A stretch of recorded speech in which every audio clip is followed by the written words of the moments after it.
Next ನ್ಯೂಸ್ಗೆ ಸ್ವಾಗತ. ನಾನು ಪ್ರೀತಿಕಾ ಬಂಗೇರ.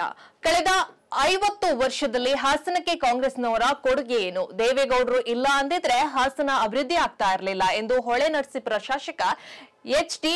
ರೇವಣ್ಣ ಅವರು ಹೇಳಿದರು. ರಾಜಧಾನಿ ದೆಹಲಿಯಲ್ಲಿ ಹಾಸನದ ಕಾಂಗ್ರೆಸ್ ಸಮಾವೇಶ ವಿಚಾರವಾಗಿ ಮಾತನಾಡಿದ ಅವರು, ಹಾಸನದಲ್ಲಿ ಕಾಂಗ್ರೆಸ್ ಸಮಾವೇಶ ಶಕ್ತಿ ಪ್ರದರ್ಶನ ನಡೀತಾ ಇದೆ. ಕಳೆದ 50 ವರ್ಷದಲ್ಲಿ ಹಾಸನಕ್ಕೆ ಕಾಂಗ್ರೆಸ್ನವರು ಏನು ಕೊಡುಗೆಯನ್ನ ಕೊಟ್ಟಿದ್ದಾರೆ? ಕಾಂಗ್ರೆಸ್ನಿಂದ ಹಾಸನ ನಗರದಲ್ಲಿ ಯಾವುದೇ ಅಭಿವೃದ್ಧಿ ಆಗಲಿಲ್ಲ. ದೇವೇಗೌಡರು ಇಲ್ಲ ಅಂದಿದ್ರೆ ಹಾಸನ ಅರಸೀಕೆರೆ ರೈಲು ಮಾರ್ಗ ಇರ್ತಾ ಇರಲಿಲ್ಲ, ಹಾಸನ ಅಭಿವೃದ್ಧಿ ಆಗ್ತಾ ಇರಲಿಲ್ಲ ಎಂದು ಕಿಡಿಯನ್ನ ಕಾರಿದ್ದಾರೆ.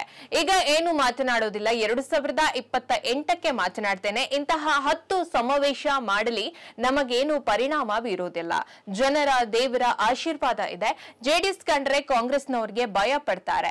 2018ರಲ್ಲಿ ಯಾರು ಬಂದು ಕಾಲು ಕಟ್ಟಿರೋ ಅಥವಾ 14 ತಿಂಗಳು ಆದ ಮೇಲೆ ಸರ್ಕಾರ ಯಾರು ತೆಗೆದ್ರು? ಹಾಸನದಲ್ಲಿ ಲೋಕಸಭೆ ಚುನಾವಣೆ ಹೇಗಾಯ್ತು? ಕಡೆಯ 3 ದಿನದಲ್ಲಿ ಏನಾಯ್ತು? 2028 ರಣರಂಗದಲ್ಲಿ ಎಲ್ಲವೂ ಗೊತ್ತಾಗತ್ತೆ. ಸಮಯ ಬಂದಾಗ ಮಾತನಾಡ್ತೀನಿ ಎಂದು ವಾಗ್ದಾಳಿಯನ್ನ ನಡೆಸಿದ್ರು. ಹೆಚ್ಚಿನ ಅಪ್ಡೇಟ್ಗಾಗಿ ನೋಡ್ತಾ ಇರಿ ನೆಕ್ಸ್ಟ್ ನ್ಯೂಸ್ ಕನ್ನಡ. ವಂದನೆಗಳು.